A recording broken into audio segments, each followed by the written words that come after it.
Olá, boa noite. Começa agora o Jornal da Justiça desta sexta-feira, 28 de outubro. Tribunal Superior Eleitoral determina a remoção de mais de 160 conteúdos desinformativos em mídias sociais que atacavam a integridade do processo eleitoral. E daqui a pouco o TSE realiza sessão extraordinária para analisar novos recursos. Este é um dos destaques da edição de hoje. E você vai ver também.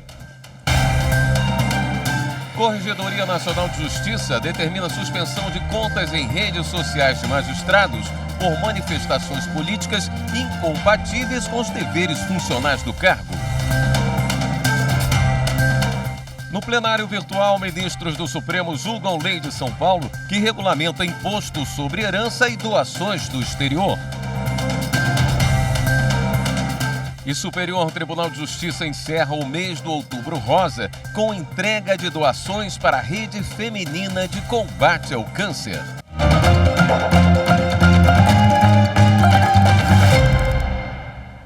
No próximo domingo, dia 30, é o segundo turno das eleições 2022. Os eleitores devem estar atentos às orientações do Tribunal Superior Eleitoral para exercerem o direito constitucional ao voto.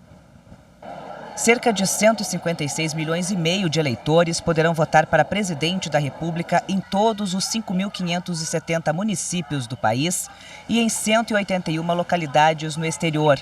12 estados vão escolher governadores e vice-governadores: Alagoas, Amazonas, Bahia, Espírito Santo, Mato Grosso do Sul, Paraíba, Pernambuco, Rio Grande do Sul, Rondônia, Santa Catarina, São Paulo e Sergipe. E atenção para o domingo. No dia da votação em segundo turno, fica proibido levar para a urna aparelho celular, máquina fotográfica, filmadora ou qualquer outro equipamento que possa comprometer o sigilo do voto.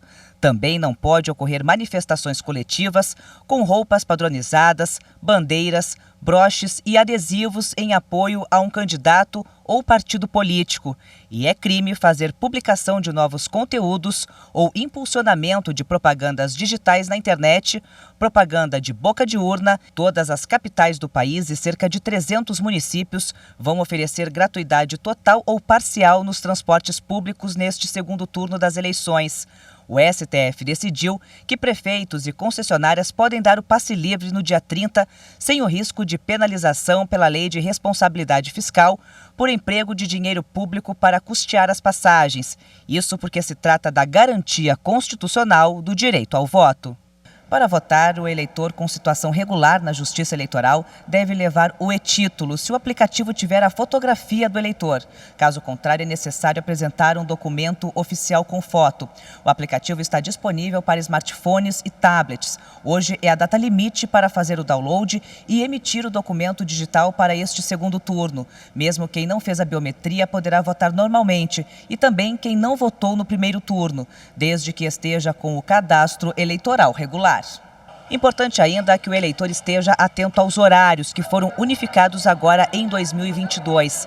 No segundo turno valem as mesmas regras. A votação vai de 8 às 17 horas, segundo o horário de Brasília. Isso significa que cidades em fusos diferentes devem se adequar ao horário da capital federal. Em Mato Grosso do Sul, Rondônia e Roraima, a votação vai das 7 horas às 16 horas do horário local. No Acre e em 11 municípios do Amazonas, a votação acontece das 6 horas às 15 horas do horário local. Quem estiver na fila para votar antes das 17 horas vai ter o direito garantido, mesmo com o encerramento do horário. O presidente do Tribunal Superior Eleitoral, ministro Alexandre de Moraes, determinou a remoção de mais de 160 conteúdos desinformativos em mídias sociais. Eles atacavam a integridade do processo eleitoral de candidatos e incitavam o ódio.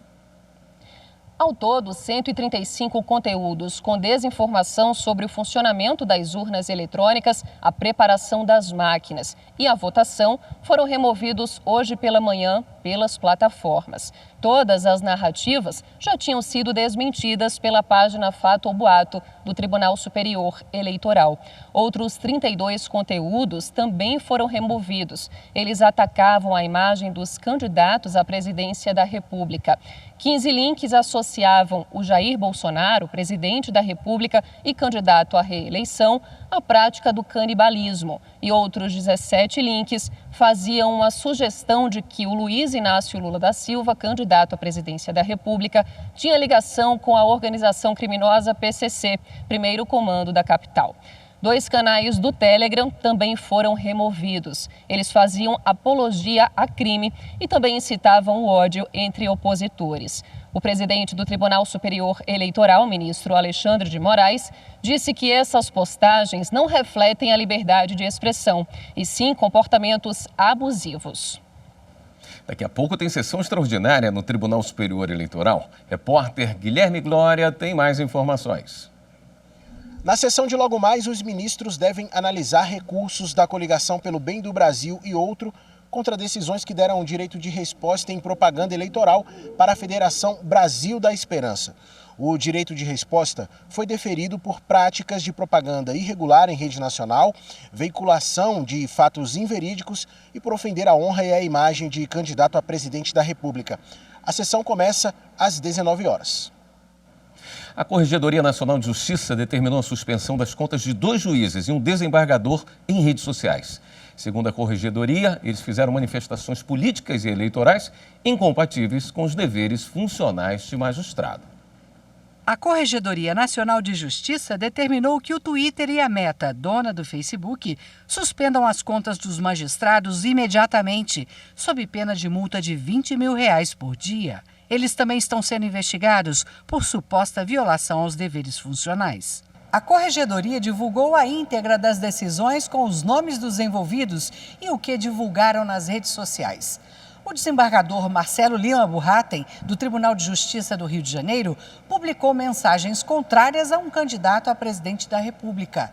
Já a juíza do Tribunal de Justiça do Amazonas, Rosália Guimarães Sarmento, publicou mais de 70 mensagens com conteúdo político partidário, chegando a declarar em quem votaria para presidente.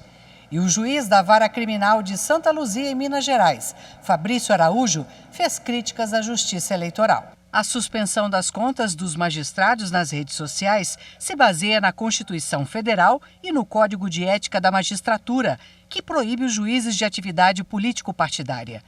Também leva em conta as normas do Conselho Nacional de Justiça e a jurisprudência do Supremo Tribunal Federal, que admite o bloqueio de perfis em redes sociais para a proteção do Estado Democrático de Direito. No próximo bloco, representantes do Executivo e do Judiciário discutem a importância de políticas públicas para quem vive nas ruas.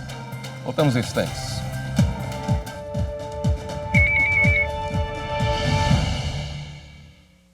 Todo mundo tem muitas dúvidas em relação à utilização das urnas eletrônicas, em relação à sua confiabilidade, lisura e imparcialidade nas eleições.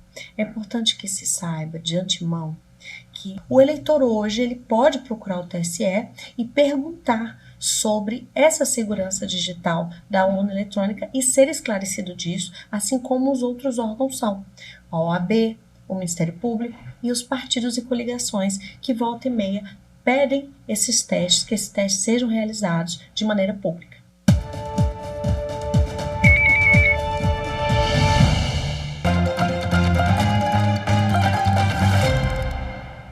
No plenário virtual, os ministros do Supremo julgam a ação que questiona leis do município de Manaus, capital do Amazonas, sobre concessão de pensão vitalícia a viúvas de ex-vereador e de médico da Câmara Municipal. Também está em julgamento lei de São Paulo, que regulamenta imposto sobre heranças e doações do exterior. O prazo para encerrar o julgamento desses 2 processos vai até 9 de novembro. A discussão sobre heranças e doações chegou ao Supremo por meio de 24 ações propostas pela Procuradoria-Geral da República, questionando leis estaduais que disciplinam esse tipo de imposto. No mesmo contexto, a ação direta de inconstitucionalidade por omissão, ADO 67, tem por objeto a demora do Congresso Nacional em editar lei complementar para estabelecer normas gerais definidoras do tributo. O Supremo Tribunal Federal já analisou 22 dessas ações. Todas foram julgadas procedentes, ou seja, o plenário invalidou as normas em razão da ausência de lei complementar federal sobre a matéria.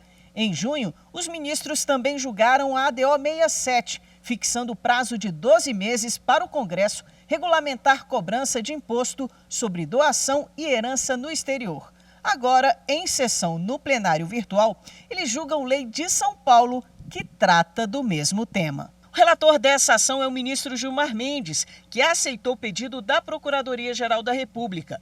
Ele lembrou que a controvérsia já foi analisada pelo STF no julgamento de um recurso extraordinário. Assim, o entendimento é de que os estados e o Distrito Federal não têm competência legislativa para instituir a cobrança do imposto quando o doador tiver domicílio ou residência no exterior, ou se a pessoa falecida possuir bens, tiver sido residente ou domiciliada, ou tiver seu inventário processado no exterior. Também está em julgamento no plenário virtual uma ação que questiona leis do município de Manaus, no Amazonas, sobre a concessão de pensão vitalícia a viúvas de ex-vereador e médico da Câmara Municipal. O Procurador-Geral da República, autor do processo, alega que as normas contrariam os princípios republicanos da igualdade, da moralidade e da impessoalidade. O relator do caso é o ministro Edson Fachin, que julgou o pedido procedente invalidando as leis. No voto, ele destacou que não se verifica o vínculo com a administração pública, seja no exercício do mandato eletivo ou de cargo em comissão. Em outras palavras, as leis municipais questionadas concederam benefícios a pessoas estranhas à administração pública.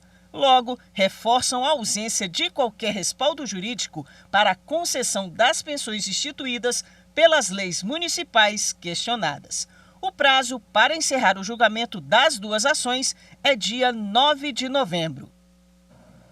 A quarta turma do Superior Tribunal de Justiça extinguiu o processo sobre complementação de ações da Telesp com valor superior a 2 bilhões de reais. Considerando indevida a juntada do instrumento de cessão de direitos após a propositura da ação de conhecimento, o colegiado extinguiu uma série de processos que discutiam a complementação de ações da antiga Telecomunicações de São Paulo, a Telesp, decorrente da cisão da Telecomunicações Brasileiras, a Telebrás, em 1998. Para os ministros da quarta turma, os instrumentos de cessão eram documentos fundamentais e deveriam ter sido juntados no momento do ajuizamento da ação. De acordo com a Telefônica Brasil, que incorporou a Telesp, com a reestruturação societária e a subscrição de ações, houve diferença entre os papéis efetivamente emitidos e os que deveriam ser subscritos à época, devido à utilização de valor patrimonial superior ao que estava vigente no momento da integralização do capital pelo investidor, nos termos da súmula 371 do STJ. Somados, os processos apresentavam um valor de causa atualizado superior a 2 bilhões de reais. O Tribunal de Justiça de São Paulo anulou a sentença de extinção do processo, por entender que seria possível juntar documentos em qualquer fase da ação, desde que respeitado o contraditório e que não houvesse má-fé na conduta das partes. A Telefônica Brasil recorreu então ao STJ e o relator, ministro Luiz Felipe Salomão, citou precedentes do tribunal que consideram indispensáveis à propositura da ação os documentos que dizem respeito às condições da ação ou aos pressupostos processuais, bem como os que se vinculam diretamente ao próprio objeto da demanda. O ministro observou que, no caso julgado, o autor se limitou a juntar à petição inicial a notificação extrajudicial dirigida à companhia telefônica, além de cópias dos fatos relevantes divulgados sobre as alterações societárias. Para o relator, não seria o caso de resolver as demandas por sentença passível de fase de liquidação, porque as cessões de direito não juntadas no momento adequado é que definem o próprio acolhimento do pedido. Em Cuiabá, representantes do Executivo e do Judiciário discutiram a importância de políticas públicas para atender aos moradores de rua. Nas 4 maiores cidades de Mato Grosso, cerca de 1.600 pessoas moram assim, nas ruas. E um levantamento recente da Universidade Federal de Minas Gerais apontou que 81% dessa população em todo o estado é negra. 87% são do sexo masculino e quase a metade não terminou o ensino fundamental. O O governo federal já coordena um instrumento que identifica e caracteriza as famílias brasileiras de baixa renda para que elas tenham acesso a programas de assistência social e também redistribuição de renda. É o chamado CAD Único, uma fonte de informações utilizada também para a elaboração e administração de políticas públicas que garantem dignidade e direitos à população de rua. Mas há efetividade em tudo isso? O tema foi bastante discutido com agentes públicos dos poderes executivo e legislativo municipal e profissionais do sistema de justiça em um seminário promovido pelo Tribunal de Contas de Mato Grosso, em parceria com o Tribunal de Justiça, por meio da Escola Superior da Magistratura e da Justiça Comunitária. Cuidar das pessoas que mais precisam é uma das tarefas mais relevantes que o poder público tem, e isso tem que ser exercido no dia a dia de diversas formas. Através da segurança alimentar, com políticas de inclusão social, criando oportunidades para que as pessoas, inclusive, saiam dessa situação. Porque muito mais importante, ou tão quanto importante, ajudar no dia a dia para que elas possam se alimentar, é ajudar a criar condições para que elas possam construir a sua própria trajetória, resgatar essas pessoas. Foi também uma oportunidade para colaborar com a Política Nacional de Enfrentamento dessa temática, criada por uma resolução do Conselho Nacional de Justiça. Decisão que originou, inclusive, uma portaria publicada recentemente pelo Tribunal de Justiça de Mato Grosso para assegurar o amplo acesso dessas pessoas às unidades judiciárias, sem qualquer tipo de discriminação. Nós estamos sendo o primeiro estado da federação a ter esse passo, esse olhar voltado a esse público tão esquecido. Não é por omissão, mas dizer que a partir de agora, com a vinda do ministro, com a nova conscientização, informações sobre a importância do CAD Único, nós vamos ter dentro do estado de Mato Grosso, dentro de cada comarca, dentro de cada 141 município, um espelho, uma realidade mais concreta. E dentro desse perfil, desenvolver políticas públicas e o judiciário, concomitantemente, cada magistrado assumir seu papel com olhar diferenciado a esse público. A parceria da ESMAG nos permitiu entabular com a Escola de Contas esta ação importantíssima, abraçada tanto pela presidência do Tribunal de Justiça como pela presidência do Tribunal de Contas, envolvendo os agentes públicos mais importantes para que essas ações sejam concretizadas, que são os prefeitos. Eu vejo que é uma grande iniciativa do Conselho Nacional de Justiça e também do Tribunal de Justiça de Mato Grosso, que nós estamos engajados para fazermos um trabalho participativo e obtermos resultados concretos para podermos montarmos um plano de ação e ir em busca de soluções para esse grave problema social do país. Nós temos que fazer um raio-x, né? O que é que acontece com essa população de rua, quem são eles, né? Como eles chegaram a essa situação. Nós precisamos também não perder de vista que aí há também vários vetores, um dos vetores é a droga, e nós precisamos ter coragem de enfrentar assuntos de tamanha gravidade como esse. O vice-procurador-geral eleitoral, Paulo Gonet, tem participado de reuniões e encontros com entidades do país e do exterior voltadas às eleições deste domingo. Quem tem mais detalhes sobre esse assunto é o repórter Paulo Melo. Nesta semana, Paulo Gonet se reuniu com representantes da Missão de Observação Eleitoral da Organização dos Estados Americanos, com a União Interamericana de Organismos Eleitorais e outras entidades para tratar principalmente sobre a fiscalização, combate à violência política e de gênero, assédio eleitoral e o segundo turno dessas eleições, que acontece neste domingo, dia 30 de outubro.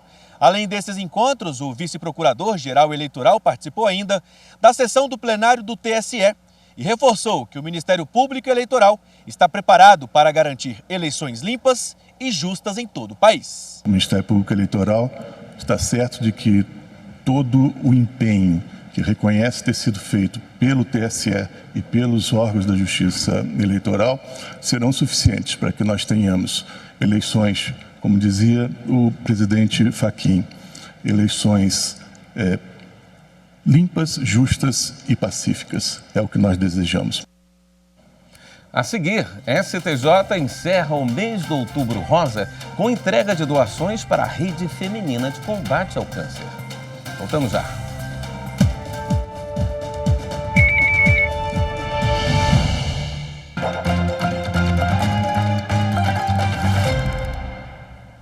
O TRF da Primeira Região confirmou que a Agência Nacional de Transportes Terrestres, a ANTT, é competente para autuar carros de passeio que fazem transporte rodoviário irregular de passageiros.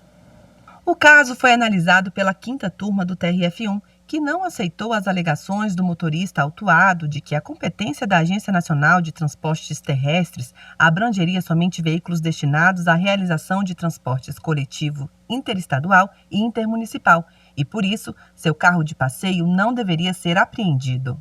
O desembargador federal Carlos Augusto Pires Brandão, relator desse caso, destacou que o poder regulamentador da ANTT está previsto na Constituição Federal e na Lei 10.233 de 2001, que conferem à agência a competência normativa e sancionadora quanto aos serviços de transporte, inclusive o rodoviário interestadual e intermunicipal de passageiros. E o fato da ocorrência ter sido praticada por veículo de passeio não exclui a competência da ANTT.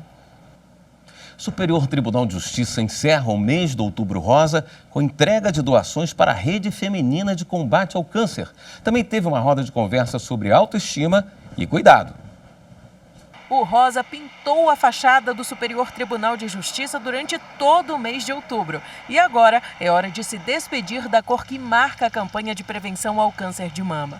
O encerramento oficial da 7ª campanha STJ no Outubro Rosa se deu em um evento no Espaço Cultural da Corte, que contou com a presença da presidente do tribunal, ministra Maria Tereza de Assis Moura, que mencionou que faz o check-up anual de prevenção ao câncer de mama e que a garantia de acesso à saúde ao lado da proteção constitucional é um pilar do item 3 da Agenda 2030 da ONU. A adesão do Superior Tribunal de Justiça a esse importante movimento internacional tem por objetivo incrementar o combate a essa enfermidade, alertando magistradas, servidoras, colaboradoras e o público em geral para a importância do diagnóstico precoce relacionado a elevados índices de cura, algo, como dizem os médicos, para nós mulheres, em torno de 95%. E durante o mês de outubro, o tribunal arrecadou doações para a Rede Feminina de Combate ao Câncer de Brasília, que dá suporte aos pacientes com câncer de mama que se tratam no hospital de base. Esse ano foram entregues 183 mechas de cabelo e 41 lenços à instituição, além de kits de higiene.